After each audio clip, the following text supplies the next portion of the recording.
Hello everyone, welcome to exam hit. आज मैं आपके लिए साइंस का सबसे ज़्यादा इंपॉर्टेंट टॉपिक ह्यूमन आई के 50 मोस्ट इंपॉर्टेंट क्वेश्चंस का वीडियो लेकर आई हूँ। फ्रेंड्स, ये टॉपिक इतना ज़्यादा इंपॉर्टेंट है कि हर एग्जाम में इसमें से क्वेश्चन पूछे ही जाते हैं। तो अगर आपने अभी तक हमारे चैनल को सब्सक्राइब नहीं किया है तो अपकमिंग वीडियोज़ के लिए चैनल को सब्सक्राइब करें और नोटिफिकेशन पाने के लिए बेल आइकन को दबाएं। तो चलिए पहले क्वेश्चन से स्टार्ट करते हैं।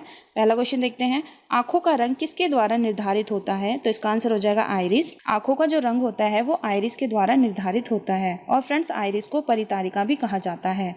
क्वेश्चन नंबर सेकंड, एक सामान्य मनुष्य के लिए स्पष्ट दृष्टि की न्यूनतम दूरी कितनी होती है? तो इसका आंसर हो जाएगा 25 सेंटीमीटर। एक सामान्य मनुष्य के लिए स्पष्ट दृष्टि की जो न्यूनतम दूरी होती है वो 25 सेंटीमीटर होती है। क्वेश्चन नंबर थर्ड, नेत्रदान में नेत्र का कौन सा भाग दान में दिया जाता है? तो इसका आंसर हो जाएगा कॉर्निया।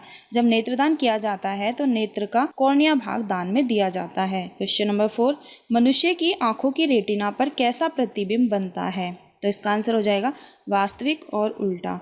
मनुष्य की आंखों की जो रेटिना होती है उस पर वास्तविक और उल्टा यानी कि रियल और इन्वर्टेड प्रतिबिंब बनता है। क्वेश्चन नंबर 5, निकट दृष्टि दोष में प्रतिबिंब कहाँ बनता है? तो इसका आंसर हो जाएगा रेटिना से पहले। जो निकट दृष्टि दोष होता है यानी कि मायोपिया, उसमें जो इमेज होती है वो रेटिना से पहले बनती है। क्वेश्चन नंबर 6, दूरदर्शिता यानी हाइपरमेट्रोपिया में प्रतिबिंब कहाँ बनता है? तो इसका आंसर हो जाएगा रेटिना के पीछे। दूरदर्शिता यानी दूरदृष्टि दोष में जो प्रतिबिंब होता है वो रेटिना के पीछे बनता है।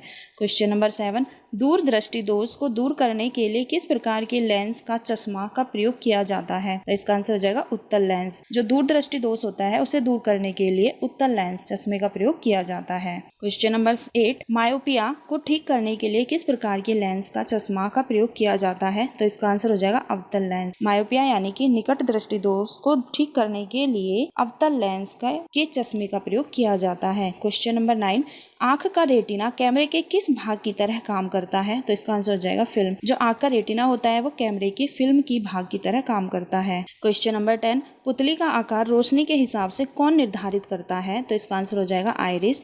जो पुतली का आकार होता है उसे रोशनी के हिसाब से आइरिस निर्धारित करता है। क्वेश्चन नंबर 11, मनुष्य की आंखों में कौन सा लेंस पाया जाता है? तो इसका आंसर है उत्तल लेंस। मनुष्य की आंखों में उत्तल लेंस पाया जाता है जिसे कॉन्वेक्स लेंस भी कहा जाता है। क्वेश्चन नंबर 12, आंखों के अध्ययन को क्या कहा जाता है? तो इसका आंसर हो जाएगा ऑप्थेल्मोलॉजी। जो आंखों का अध्ययन होता है उसे ऑप्थेल्मोलॉजी कहा जाता है। क्वेश्चन नंबर 13, आंखों की किस बीमारी के कारण आंसू सूख जाते हैं? तो इसका आंसर हो जाएगा जीरोप्थेल्मिया।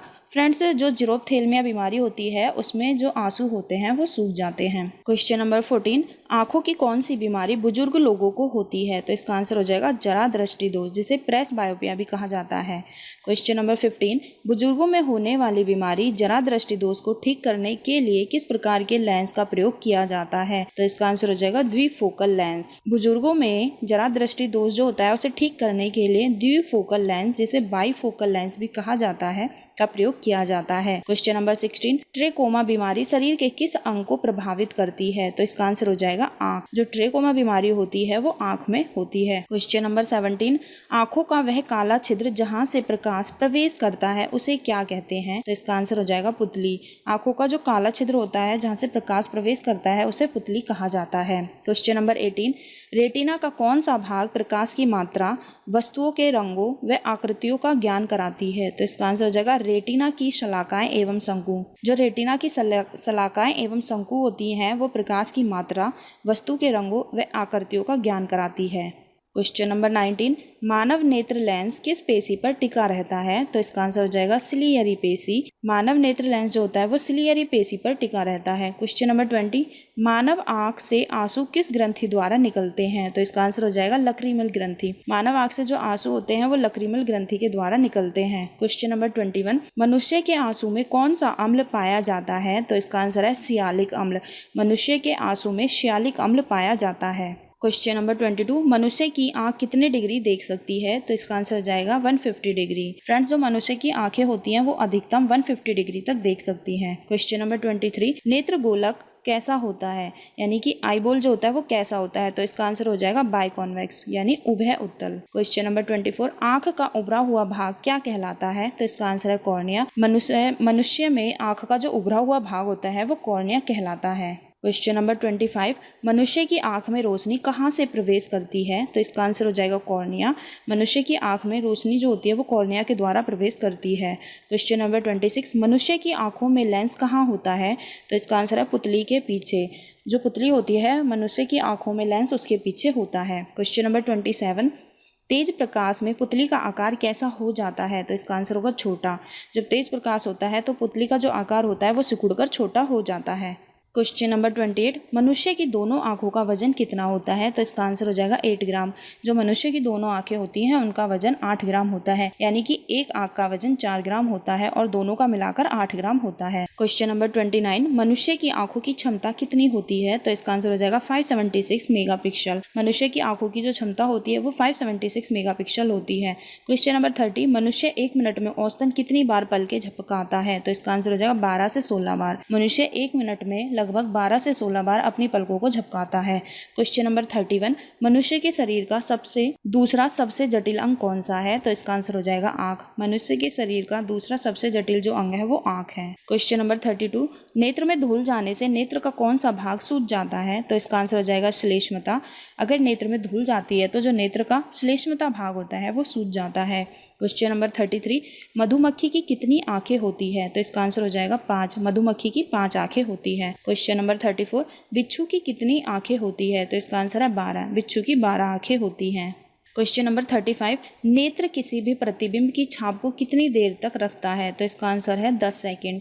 जो नेत्र होता है उसके द्वारा किसी भी प्रतिबिंब की छाप को 10 सेकंड तक रखा जा सकता है। क्वेश्चन नंबर 36, आंखों की सबसे बाहरी परत कौन सी होती है? तो इसका आंसर हो जाएगा कार्निया। आंखों की जो सबसे बाहरी परत होती है उसका नाम है कार्निया। क्वेश्चन नंबर 37, कॉर्निया और आइरिस के बीच पाया जाने वाला तरल पदार्थ कौन सा होता है? तो इसका आंसर हो जाएगा जलीय द्रव। कॉर्निया और आइरिस के बीच पाया जाने वाला जो तरल पदार्थ होता है वो जलीय द्रव होता है। क्वेश्चन नंबर 38, आंखों की बीमारी जांचने के लिए कौन सा टेस्ट होता है? तो इसका आंसर हो जाएगा नेत्र पटल दर्शन। जो आंखों की बीमारी होती है उसे जांचने के लिए नेत्र पटल दर्शन टेस्ट किया जाता है। क्वेश्चन नंबर 39, लेंस की प्रकाशीय शक्ति यानी पावर ऑफ लेंस का मात्रक क्या होता है? तो इसका आंसर हो जाएगा डायोप्टर।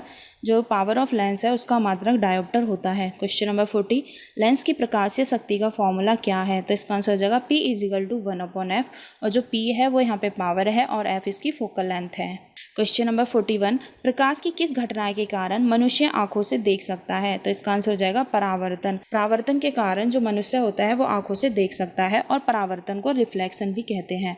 क्वेश्चन नंबर 42, मनुष्य की आंख के किस परत में रक्त पाया जाता है? तो इसका आंसर हो जाएगा कोरोइड। जो मनुष्य की आंख की कोरोइड परत होती है उसमें रक्त पाया जाता है। क्वेश्चन नंबर 43, मनुष्य की आंख कितनी परतों से मिलकर बनी होती है? तो फ्रेंड्स आपको याद रखना है मनुष्य की जो आंख होती है वो 3 परतों से मिलकर बनी होती है। पहला है स्क्लेरा, फिर दूसरा है कोरोइड और तीसरा है रेटिना। क्वेश्चन नंबर 44, बिल्ली, गाय, भैंस और शेर आदि की आंखें रात में क्यों चमकती है? तो इसका आंसर हो जाएगा टैपिकम स्तर के कारण। बिल्ली, गाय, भैंस और जो शेर आदि की आंखें होती हैं वो रात में टैपिकम स्तर के कारण चमकती हैं। क्वेश्चन नंबर 45, दूरदर्शिता दोष में वस्तु का फोकस बिंदु कहाँ होता है? तो इसका आंसर है रेटिना के पीछे, यानी कि हाइपरमेट्रोपिया दोष में वस्तु का जो फोकस होता है वो रेटिना के पीछे होता है। क्वेश्चन नंबर 46, बंदर, पक्षी, छिपकली आदि में कैसी दृष्टि पाई जाती है? तो इसका आंसर हो जाएगा रंगीन दृष्टि। जो बंदर, पक्षी, छिपकली आदि है उनमें रंगीन दृष्टि पाई जाती है। क्वेश्चन नंबर 47, शरीर अनुपात के आधार पर किसकी आंखें सबसे बड़ी होती हैं? तो इसका आंसर हो जाएगा हिरन। अगर शरीर के अनुपात के आधार पर बात की जाए तो हिरन की जो आंखें होती हैं वो सबसे बड़ी होती हैं। क्वेश्चन नंबर 48, मनुष्य की आंख में पाया जाने वाला अवशेषी अंग है? तो इसका आंसर हो जाएगा निमिलिक छद। मनुष्य की आंख में पाया जाने वाला अवशेषी अंग निमिलिक छद है। क्वेश्चन नंबर 49, मोतिया बिंदु में आंख का कौन सा भाग प्रभावित होता है? तो इसका आंसर हो जाएगा नेत्र लेंस। जो मोतिया बिंदु रोग होता है उसमें आंख का नेत्र लेंस प्रभावित होता है। क्वेश्चन नंबर 50, प्रेस बायोपिया में क्या होता है? तो इसका आंसर हो जाएगा लेंस अथवा सिलियरी पेशियों की जो लचक होती है वो कम हो जाती है। सो गाइस आज की इस वीडियो में बस इतना ही और अब हम मिलते हैं अपनी आने वाली न्यू वीडियो में।